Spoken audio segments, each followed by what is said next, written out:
çîroka me bivîyawaye. Got li gundekî zilamekî hebû du heb keçikên wî hebûn. Keçik mezin bûn dan zewacê. Piştî demekê diya keçikan gelek meraqa wan kir. Ji mêrê xwe re got mêro me keçik dan zewacê lê em ser wan de nêçûn.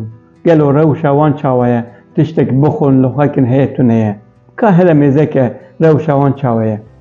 Mêrê we got temam ez ê sersivê herin. Sersivê zilam rabû darê pêşîçû gundê keça mezin. Got keça min diya te gelek meraqa we dike. Dibêje gelo rewşa wan çawa ye tiştekî heye bixwin nexwin çawa debara xwe dikin.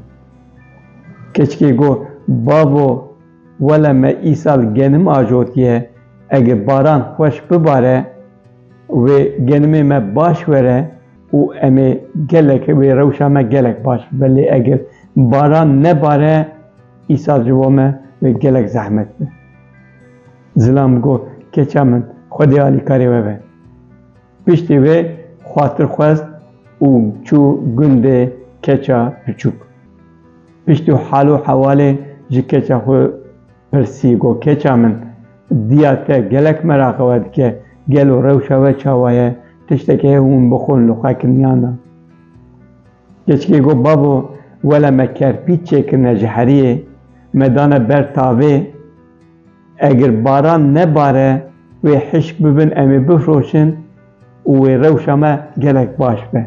Lê eger baran bibare wê keda me bi avê de here û wê rewşa me gelek xirab be. Zilam ji wê re ji got Xwedê alîkarê we be û xwatir xwest vegeriye mal. Jina wî pirsî got mêro te çi kir? Zilam rewşê re got û paşê got wê diya yekê bêje law lê ez nizanim wê diya kî jî bêje law. Ev çîrok ji ku derket? Ev çîrok ji vê derê derket. Îsal di navbera du û pêncê Gulanê de şaredariya Erxeniya Amedê rojên pirtûkên Kurdî li darxistibû. Li darxistibû lê roja yekem duyan gelekî baran bariya bû. Ji ber baranê jî hem kes netkarî bûn herin hem jî rewşa wan zêde nebaş bû ê weşangeran. Weşangeran gotibû em dea bikin bila baran nebare.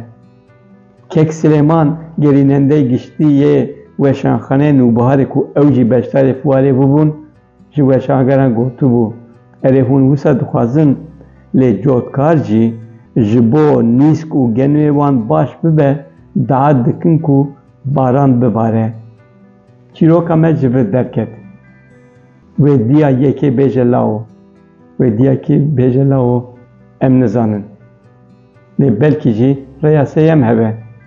Îro bila 3 deqeyên me ji bo vê çîrokê be û em her derê her demê piştgiriya weşangerên xwe bikin di kîja fuarê de dibe bila bibe.